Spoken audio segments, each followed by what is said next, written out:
Buenas noches, soy Rafael Lenín López y comienza ahora el programa de análisis y entrevistas de cara a las elecciones del 8 de noviembre, para las que faltan 51 días. Y mañana es el último día para que los electores se inscriban o se reactiven.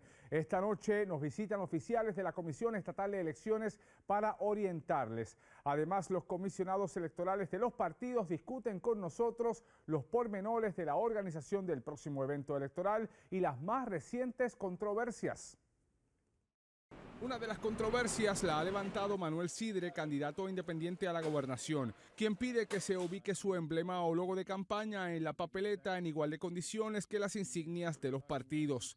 Esta semana también David Bernier volvió a tomar la palabra con el tema de Jaime Perelló y anunció que no votará por él. Yo no voy a votar por Jaime Perelló.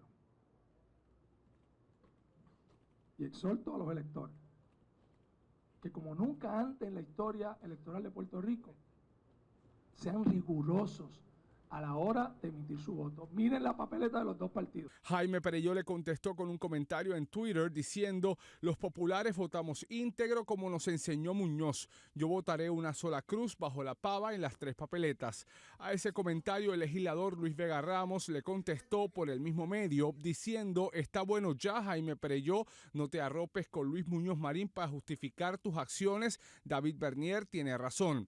Más temprano en la semana, el señalamiento de Ricardo Rosselló en la convención de que votaría a empleados públicos que en este periodo electoral hayan sido contratados sin justificación provocó un debate y en más de una ocasión el PNP tuvo que salir en defensa de lo que se dijo. Todos y cada uno de estas transacciones de personal van a ser revisadas y nosotros, que vamos a ser miembros de la nueva Cámara PNP, la nueva Cámara que va a estar trabajando junto al doctor Ricardo Rosselló, nos vamos a encargar de que se revisen todas y cada una de estas transacciones de personal, porque los tiempos de gobernar sin tener la claridad, no solamente mental, sino también la claridad de ejercer adecuadamente el uso de los fondos públicos, se acabó. Esto es Decisión 2016. Y como todos los domingos, a esta hora nos acompaña Luis Pavo Roca, Carlos Díaz Olivo. Buenas noches a ambos. Buenas noches. Vamos a empezar el análisis por esto último de los empleos y lo que dijo Ricardo Rosselló en la convención del PNP el pasado fin de semana. Hubo un tiroteo entre los dos partidos principales después de esos comentarios. ¿Se equivocó Rosselló? La lectura de ustedes es que fue un desliz en el discurso proselitista entre fanáticos allí en la convención. Puede que no, puede que responda una estrategia mayor y eso puede ser una posibilidad. Podría ser que sí, en el sentido de que, habiéndola jugado a la segura, abrir un flanco para ataque como comenzó esta semana, pues pudiera hacerlo. Lo que pasa es que el Partido Popular no supo aprovechar eso. En primer lugar, porque siguió involucrado en controversia. El propio David Bernier le hace la pregunta directamente a Rosselló sobre ese particular y sobre la situación, ¿verdad?, de los gastos gubernamentales. Le da la oportunidad a Rosselló de contestar y dar su versión. Él no tiene oportunidad de ripostar por el formato que hubo en ese debate. Y entonces, para colmo de males, revivió la controversia de Perelló. Así que, habiendo colocado tal vez por primera vez a la defensiva, en cierta manera, al doctor Rosselló, el Partido Popular votó. No capitalizó. No capitalizó, volvió a cometer los errores que ha estado cometiendo en semanas anteriores. Luis. Yo estaría de acuerdo con que había una estrategia alterna y coincidí con Carlos al principio de semana de esa posibilidad, pero en el desarrollo de la semana evidentemente no. ¿Por qué? Porque el candidato ha tenido, que en mi barrio dicen, filial para atrás toda la semana. Primero dijo, la frase esa de para afuera es que van, que no es un sonido que creo que se va a olvidar y va a estar siendo parte de la campaña. Es un soundbite. Es un soundbite priceless, malo. Priceless para la oposición. Segundo, tratan de dar unas explicaciones, como vimos aquí al distinguido representante Johnny Méndez, y de limitarlo entonces a los 3.000, alegadamente 3.000 empleados que se afectan con unas legislaciones a partir de mayo. Pero en el mismo debate, cuando es confrontado, entonces él recoge velas y dice, porque se da cuenta o lo enteran de que dentro de esa gente hay un montón de maestras, hay un montón de trabajadores de comedores escolares, que probablemente hay populares, PNP, no afiliados y lo que sea. La policía. Y entonces ahí puntualiza que son aquellos que sean nombramientos ilegales y mal hechos. Oye, en este país siempre ha habido atornillados. Y usualmente el mecanismo es que alguien impugna eso y se revisa caso a caso. No es este mensaje de cacería de brujas, de pa' afuera es que van.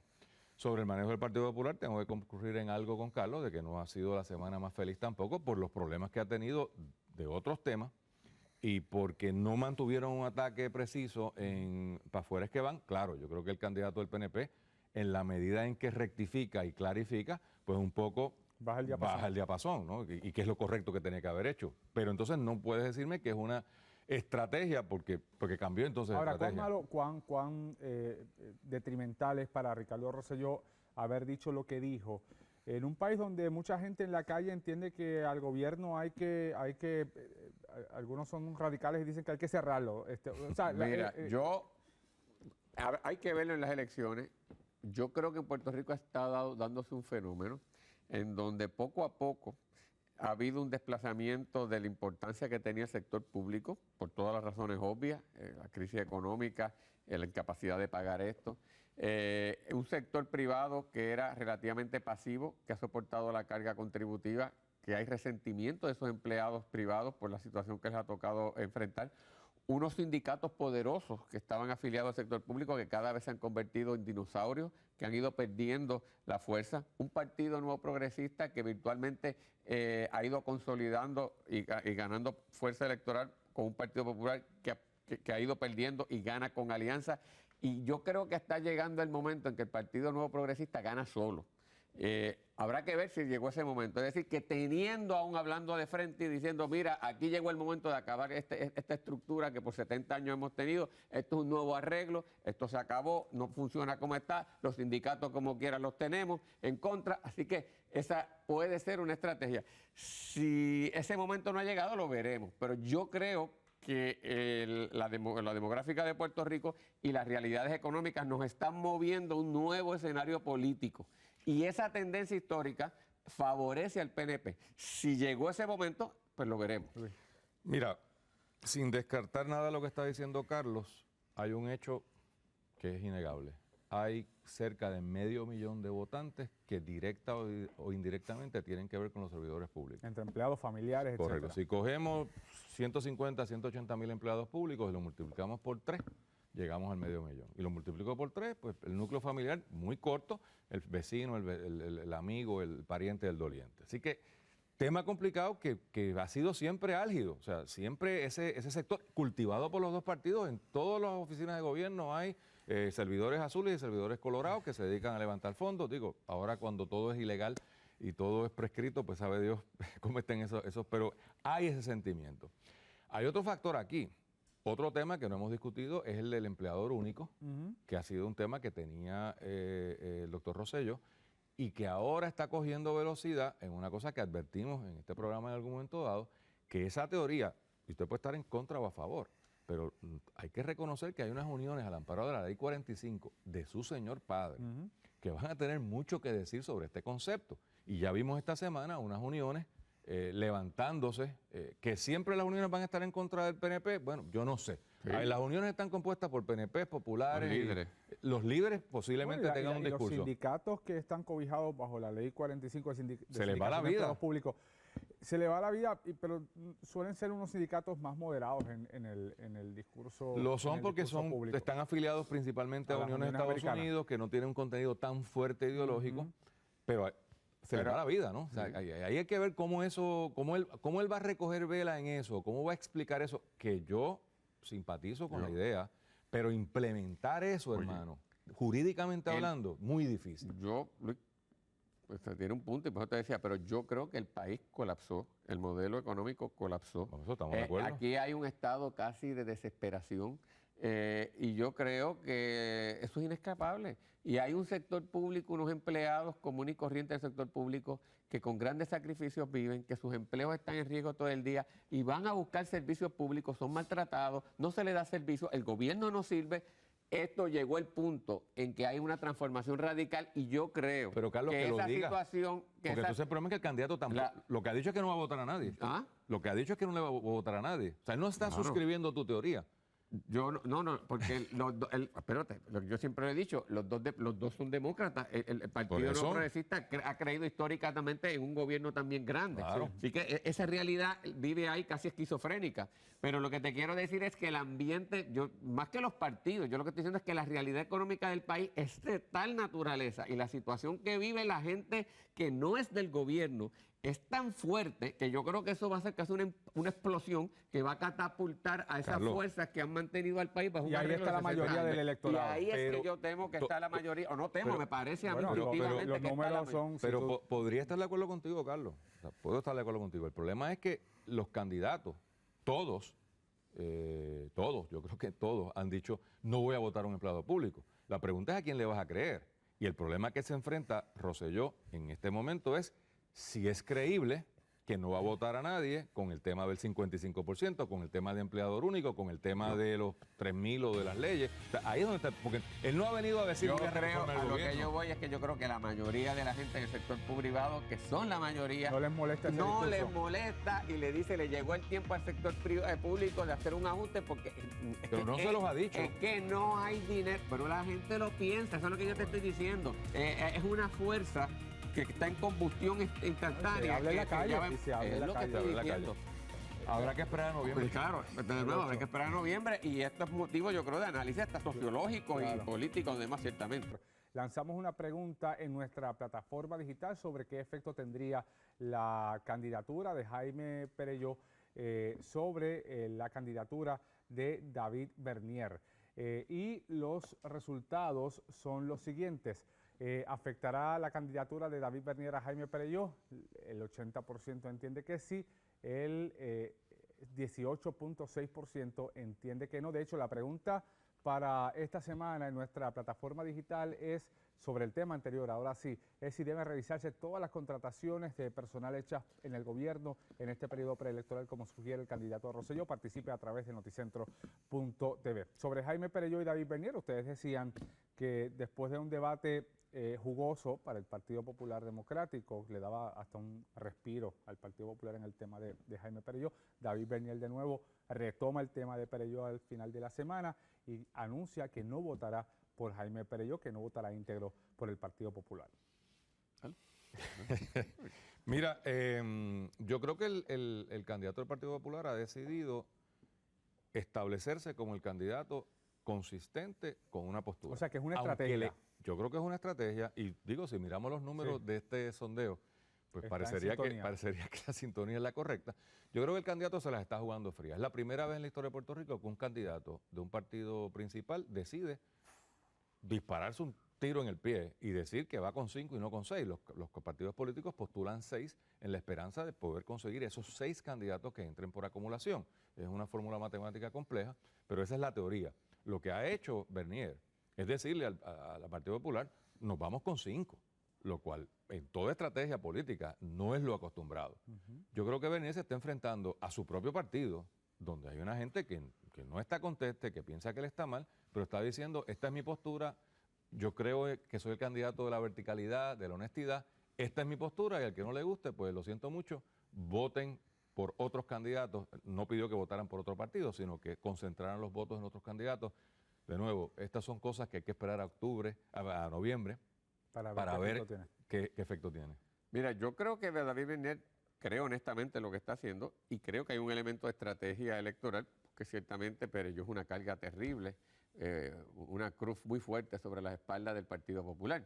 El problema que creo que ha tenido Bernier es que no ha logrado, por múltiples razones, tener la capacidad o destreza de mantener esa postura y a la misma vez mantener un partido estructurado, unido y viable detrás de él manejando esto.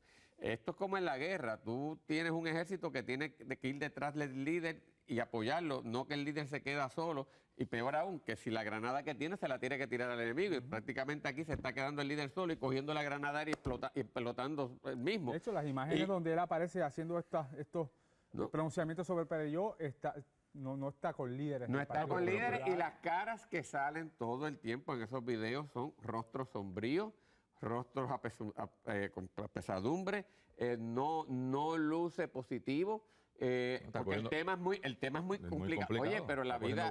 Pero óyeme, el líder inspira positivismo, el líder de acuerdo. inspira un futuro mejor y por lo grave y por lo difícil y con los bambalanes que está bregando, pues se le hace complicado. Con esto lo que te quiero decir es que tú podrás tener una postura simpática, pero si tú no tienes una estructura aceitada que baila al mismo ritmo contigo y tú te quedas solo bailando, no vas a llegar a ningún lado y hasta ahora ese es el problema que ha tenido Bernier. De acuerdo en términos generales, yo creo que, vamos a poner en contexto el video.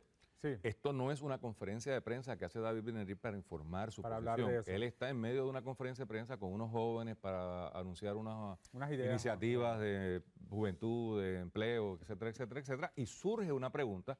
Yo vi las caras de los muchachos y me imagino que los muchachos se quedaron de una pieza de que estábamos hablando. Le pasó en Carolina cuando habló allá en el residencial, allá con el alcalde de Carolina. Sí. Digo, pero los organizadores de las conferencias de prensa saben que estas preguntas claro, vienen y tú... Bueno, pero a lo que voy. Oye, y nadie acabó cuando él habló, bravo, no, todo el mundo se quedó así, o sea, no está... Es decir, hay unos elementos en Carlos, el diseño político de que tú también creas el ambiente y haces unos endosos que hacen ver al líder apoyado. Eso no existe o a nadie se le ocurrió en esa campaña. Yo creo que... Y además peleando con su propio director de campaña que dijo un día que el Partido Popular había cerrado esto, que era una cruz bajo la pava, que no iban a hacer nada con Perello, y al otro día el propio candidato dice todo lo contrario. Por Dios santo, ¿qué es lo que pasa en esa campaña? Si tú lo que me estás diciendo es que al Partido Popular le falta aceite, le hace falta aceite hace 8 años. O sea, hace 8 años yo estoy oyendo a Aníbal, Alejandro, o sea, Héctor Ferrer, el compañero de papeleta actual del candidato a la gobernación, se quejaba a principios de gobierno y le mereció muchas críticas cuando criticaba que el gobernador no tenía lanceros. Esa era la palabra de escudero, gracias. ¿Dónde están los escuderos? Ya, oye, ni Luis Vega fue el único. El carro tenía problema de aceite, ya se pieló. Mire, y para explicar un poco... Pero tiene chofer. Un poco. ¿Se te ha quedado? Bueno, ahí tratando. Hay que llamar a Uber. Sí, hablando de la acumulación, ¿cómo es que funciona esto? ¿Qué implicaciones electorales tiene el que la gente no vote por Jaime Perelló, donde acumule? Y un poco la gente, mucha gente no entiende cómo es este sistema de acumulación. Si nos pueden explicar un poco. Bueno, hay 11 posiciones en la Cámara de Representantes, que particularmente de la que estamos hablando, que no se escoge por geografía. Las otras 40 hay un distrito delimitado, hasta la calle es uno, esta y la otra. Estos se votan en toda la isla. Los partidos deciden cuántos candidatos proponer. El PIB históricamente ha propuesto 1. ¿Por qué? Porque así acumula en todo Puerto Rico y le permite poquitos votos en cada distrito, porque es un partido de minoría, pero los sumas y salen. Los partidos grandes, bajo fórmulas matemáticas, ponen 6 en la espera de que el que coja muchos votos coge 6, el otro coge 5. Bueno, si el PIB entra, pues hay alguien que se queda también chueco. Pero tú aspiras a que esos 6 entren. En la medida en que tú mismo instruyas a tus candidatos, solamente vota por 5, pues uno tuyo necesariamente se tiene que quedar. Claro. No sé si Carlos quiere Sí, añadir algo. totalmente de No, acuerdo. y en elecciones cerradas, y hemos visto la Cámara, ha sido finita la ¿Qué mayoría. peor? El riesgo que Luis dice es peor porque mucha gente cuando dice no voten por Perelló comienza entonces a votar internamente dentro del partido, a Y buscar a otro descuadra. candidato que le simpatice más y el que está primero de la papeleta del Partido Popular, que no es Perelló, que hubiese El cogido ese primero que voto, está es el que acumula. le va a quitar también Correcto. votos y cuidado si cuelga un segundo. Gracias. Pues, lo que ha hecho David Bernier seguro le cuesta 1 y probablemente le cueste 2 por ese efecto. Hay que aclarar, no es los primeros votos de cada partido. Se ponen todos los de acumulación uno detrás del otro y los que más votos tengan. Por eso es que el del PIB sale arriba porque está corriendo en más sitios. Pero es correcto lo que dice Carlos.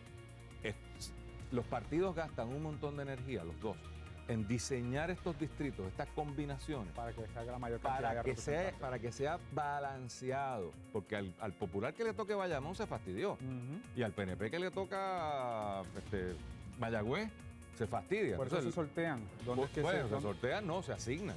Se sienta alguien para balancear. los nombres, ¿no? No, Los candidatos, ¿quién las acumula regiones, dónde? ¿quién acumula dónde? Eso es un proceso Tortuoso.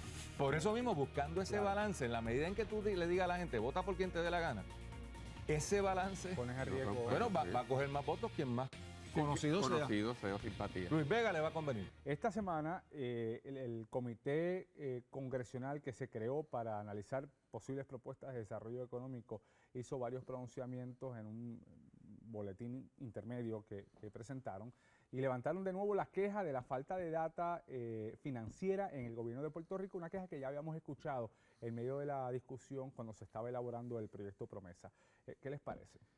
Yo me quedé hasta medio frustrado y decepcionado con esto, porque la falta de transparencia ya se había señalado precisamente por el senador Orrin Hatch, que es el que preside este comité, este esfuerzo. Por lo tanto, no dijo nada nuevo, y si ya hay una junta designada y ya incluso hay unas personas que están nominadas por el presidente y próximas y ya deben estar en funciones, pues uno esperaría que hubiese una ejecución más fuerte buscando eso. Y él mismo ha dicho, o sea, allí mismo se dijo que hay una serie de agencias donde están pidiendo. Pues entonces, pues para mí que no han hecho nada. No se ha superado el problema. Es una bobería lo que dijeron. No sé cómo tú lo ves. Yo creo que descubrieron América. Sí, ellos descubrieron América. Mira, la ley promesa disponía el primer término del 1 al 15 para que este Task Force, que fue ya nombrado, no es la Junta, o sea, son dos cosas distintas. Sí. La Junta se nombró recientemente, el Task Force llevaba ya operando varias semanas y tenía como mandato que del 1 al 15 rindieran este informe, que era un informe preliminar sobre por dónde ellos veían la cosa ir o venir, ¿no? El comité se creó antes de que se aprobara Promesa, de hecho. Lo Promesa lo crea, pero se había Speaker Ryan y entonces lo interesante aquí es que ellos se autoconceden una prórroga hasta octubre para el informe.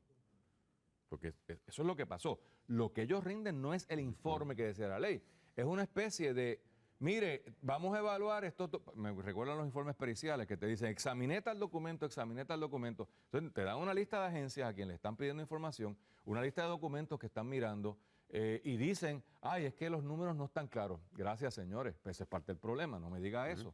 Por eso es que el país anda como anda. ¿Cómo usted va a resolver ese problema? Porque, señores, esto no es que van a ir allí a una gavetita y van a sacar un informito y van a decir, mira, hasta aquí están los números. Llevamos 30 años traqueteando con los números. Así que, si ellos van a esperar para hacer sus recomendaciones, entender con certeza científica la realidad económica del país, te veo en el año 2030. ¿Y qué se debe esperar de este comité que se supone termina sus trabajos el 31 de diciembre? Bueno, por obligación, porque se acaba el Congreso. Se acaba el Congreso. ¿Se deben esperar medidas? ¿Cuál es la expectativa? Mira, yo en teoría hubiese pensado que estando gente de los dos partidos y una gente con cierta importancia ahí, era la gente que iba a cuadrar el programa legislativo congresional que se iba a empujar. Pero si a estas alturas lo que me dicen es que no tienen información, pues yo creía que esto estaba más estructurado desde el punto de vista de lo que iban a empujar para acá que lo que parece estar en estos momentos, a menos que venga algo de sorpresa. Pero de lo que yo vi, me parece que no hay nada todavía concreto. Bueno, yo he oído de fuentes en Washington que hay 3 áreas que van a estar mirando, que es el famoso tema de Medicare, unos temas de créditos contributivos en las planillas por aportaciones patronales para ponerle dinero a la gente, a los patronos en el bolsillo. Y seguro social. Y tema de seguro social. Eso es lo que yo he oído de la gente con quien uno tiene contacto de Washington. Pero entonces yo hubiera esperado que por lo menos algo en esa dirección hubiesen puesto. Lo que yo veo aquí es también un problema político. Si esta gente no está clara, en diciembre 31 acaba este Congreso, terminaremos con un informe de esa comisión que el próximo Congreso lo toma como una recomendación sin mayor peso, o sea, no es binding, no los obliga a los próximos. Y entonces, desgraciadamente, esta fue la solución que cuando se le criticó el proceso legislativo a Promesa de que no se estaba atendiendo el problema real del país, que sí, es un problema fiscal y un problema de falta de fondos, pero si tú no tienes un desarrollo económico en Puerto Rico, no vas a poder atenderlo, pues esto se ha quedado como que Gulembo.